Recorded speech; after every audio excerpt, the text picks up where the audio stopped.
నెల రోజుల పాటు జరిగే రాజాం సారథి గ్రామదేవతల ఉత్సవాలు ఆదివారం ప్రారంభమయ్యాయి. రెండేళ్లకు ఒకసారి జరిగే ఈ ఉత్సవాలు ఆదివారం వైభవంగా ప్రారంభమయ్యాయి.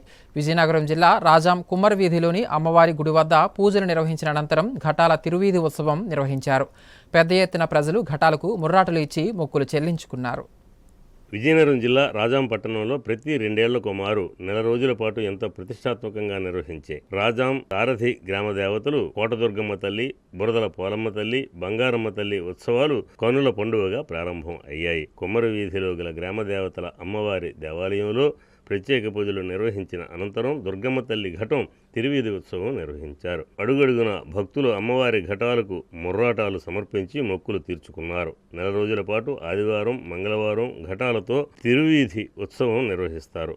పెద్ద సేనాధిపతి దాసరి పోలీసు, రాజాం సారథి గ్రామ దేవతల ఉత్సవ కమిటీ, గ్రామ పెద్దలు ఆధ్వర్యంలో ఉత్సవాలు సజావుగా జరగడానికి అన్ని ఏర్పాట్లు చేశారు. ప్రతి రెండేళ్లకోసారి జరిగే గ్రామదేవతల ఉత్సవాలు స్థానిక చేనేత కుటుంబీకులు చాలా పెద్ద పండుగలా జరుపుకుంటారు.